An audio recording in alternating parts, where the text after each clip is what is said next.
Hey guys, this is Kowser, and I'm bringing you a MageBane guide. There's not a lot of MageBane guides out there on YouTube, so I thought I would make one since I'd actually bought MageBane and his alt avatar, and he's quite a hard hero to understand. So I thought I would make a guide because there's not a lot of them out there. I had to learn how to play him by myself. It was really hard, and it's really confusing. He's a really confusing character, but not only that, a lot of you guys have been asking for more Han gameplay. Seems to be pretty popular on my channel, so. I'm going to start this out. My first skill that you get for MageBane is called Mana Combustion, as you see here. Mana Combustion, level 4, passively drains 64 mana on attack and deals 60% of the mana drained in physical damage.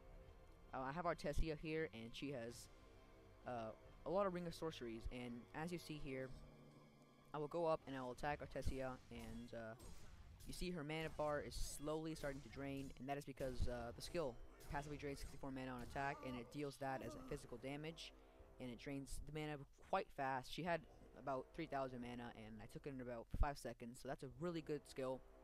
What you want to do is you want to flash behind people or blink behind people, and just basically drain their mana, and that's pretty good skill. That's very helpful, and it's pretty effective if you're killing support people in the back.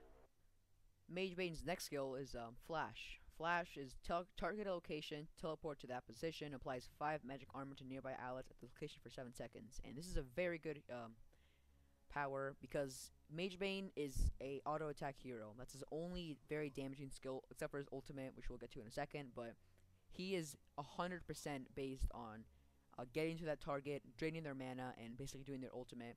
And MageBane helps you out a ton to be able to do that.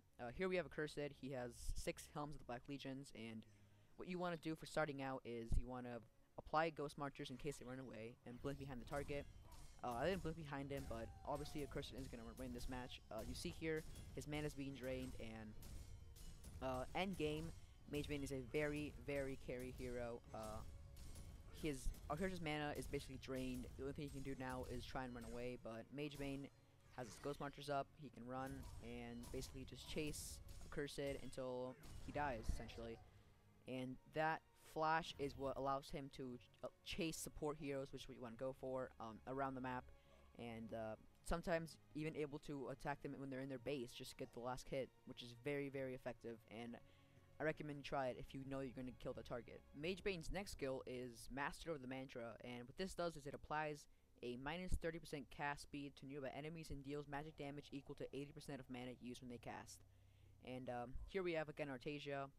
I can go right next to her, and she'll start casting her spells, and it'll actually, as you see, start doing damage to her, even though she's the one casting spells because of this power. And it's not the best damage, but it is something. It's basically just when you're fighting support heroes that are in the back, it'll help. The extra damage will help out, and it's just a little boost, but it's not anything big. It's not anything game changing. MageBane's last skill is his ultimate called Mana Rift. This ultimate is target an enemy unit to apply a 0.3 second stun and deal 110% of the target's missing mana as magic damage. Here we have Artesia. She has no mana. Basically what you want to do is you want to come up to the target, fire your ultimate, and it'll do AoE damage to everyone in that area. When Artesias usually have a lot of mana stacks, or any support hero really have a lot of mana items, and it'll increase your mana by a lot, and it'll usually one hit them if it's at least half. It'll maybe one hit them, depending on how much mana they really do have. But you don't want to use it at the beginning of the fight. You want to mana combust them. Make sure they have very, very low mana. If they're running away and they have like 0 mana, use your ultimate to kill them, and it'll help you out. It's also very good if there's a lot of people in the area and one support hero is basically just wasting mana or using a lot of mana. He has no mana left. You usually just use your ultimate, and it'll AoE everyone in that area, which is very, very effective. Now for MageBane's items. MageBane only really needs these items. Symbol of Rage for lifesteal. Very effective if you're facing a lot of heroes. Helm of the Black Legion, you just need it because of its the HP it gives you. Ghost Marchers you need for the damage beginning game and for the movement speed it gives you. Frostwolf's Skull is basically you don't really need it, but if you do have a lot of extra gold lying around, definitely pick this up. Frost was also a landing item, so you definitely want to pick this up. And Burial Idol, you only want to get if they have a lot of support, magic dealing heroes. If they have like a very good Artesia, then you have this and you get 10 magic armor, which will help you just basically reduce damage that's given to you. Now for MageBane's items. MageBane requires these items. I'm using the 200 PSR MageBane guide. For starting items, you need the Iron Buckler, the Logger's Hatchet, and the Runes of the Blight. I usually pick this up. I used to always pick up Bottle, but now I usually get this because he does need to farm a lot. What you want to do for MageBane is farm until you can afford all the landing items. You don't need the Mystic Vestments, but you definitely want to farm until you have these two items, and then you can start ganking. Once you have all the core items, you don't need the Abyssal Skull. What you want to get instead of that is you want to get the Whispering Helm, because then that turns to the Symbol of Rage. So you want to get Frostburn, the Symbol of Rage, which before that is the other one, and you don't want to get Brutalizer either. What you want to pick up for damage is you want to go to Slayer, and you want to get the Savage Mace. Savage Mace is essential because of its 0.1 second stun, because he really does need to have some kind of a stun or some kind of a just kind of stop movement, so that it is easier for him to follow heroes around. For luxury items, the Frostwolf Skull is usually what I pick up. Symbol of Rage should be here. I don't pick up the Wingbow or the Geometer's Bane because those are really damage based items and you don't really need it. You don't need the evasion either because you're not going to be tanking a lot end game. You're going to be mainly in the back taking down support heroes and burning them down pretty quickly. For luxury items, what you really want to get is just the Symbol of Rage, the Savage Mace, or any other attack kind of enhancers. Some people pick up the Rune Cleaver for splash damage for farming creeps earlier. That is helpful, but it's not essential. If you're fighting against a lot of support, you want to pick up the Codex, upgrade to level 5, because then you have a lot of extra damage to kind of burn down support faster than you normally would. Here you see MageBane's alt avatar. It's called MagnusBane. He has these two blades. He looks pretty sick. He's, in my opinion, one of the best looking alt avatars. He's definitely worth it. He is actually worth, let's just look at this. He's actually worth 225 gold and 900 silver. I picked him up because he looks pretty sick. It's definitely worth it if you're gonna go pro or hardcore with MageBane, and that seems to be where I'm heading at this point. So yeah, pretty sick. Doesn't have any new voice options or any new voice, and it doesn't do anything differently. It doesn't have any new skilled animations. It just looks amazing, and these twin blades remind me of Illidan's twin blades. So yeah, that's definitely worth it in my opinion. Now some Han gameplay. This is actually me here playing MageBane. We have Mandron playing Artesia. He likes him a lot. He likes her, whatever it is. Old avatar. Doesn't really matter, but he likes playing Artesia a lot. So yeah, we're a pretty good combo.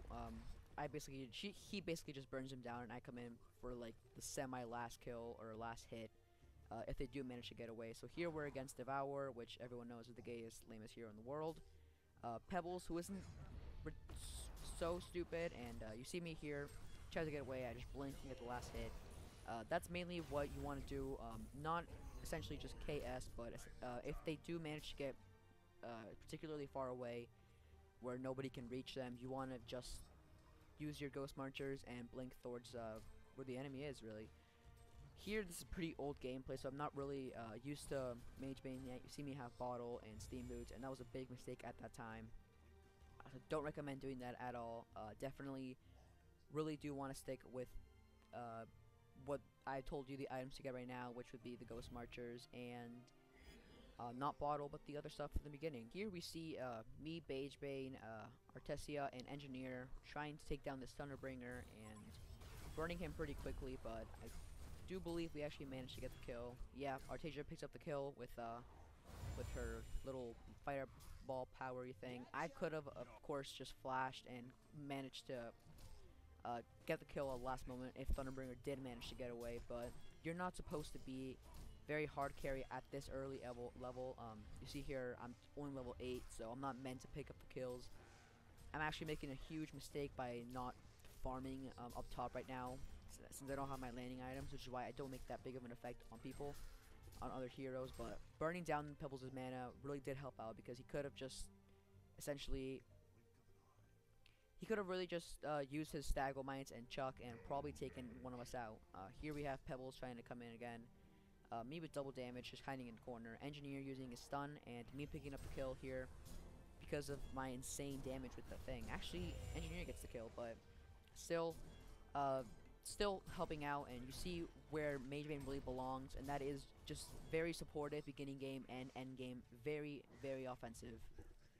And here we have another kill. Engineer is getting pretty low and manages to land in his little stun thing, and me doing what I do best and standing there and auto attacking him. If he would have managed to gotten away, I would have just blinked behind him like you're supposed to and gotten the last kill. That'll be all for today, guys. That's basically the only thing you need to know about MageBane. I hope this guide really helped out. I will be posting up more guides for heroes. Be expecting a Pebbles guide, maybe even a Midas guide. Well, I've already done a Midas guide, so never mind. Basically, Pebbles guide is what I'm going to do next, so be expecting that. Pebbles is free this week, so that will help people that are trying to try him out this week, see if you can buy him. I recommend him. He's a pretty fun hero. But that'll be all for this MageBane guide. If you guys have any questions, feel free to PM me with anything that you want to know about MageBane. I didn't go over everything you're supposed to do, so if you are curious about anything that's left over, just PM me or comment on the video. I'm gladly to help. I'm here 24/7. I'm not doing anything else, so I hope you enjoyed this MageBane guide. Yeah, I will see you guys later.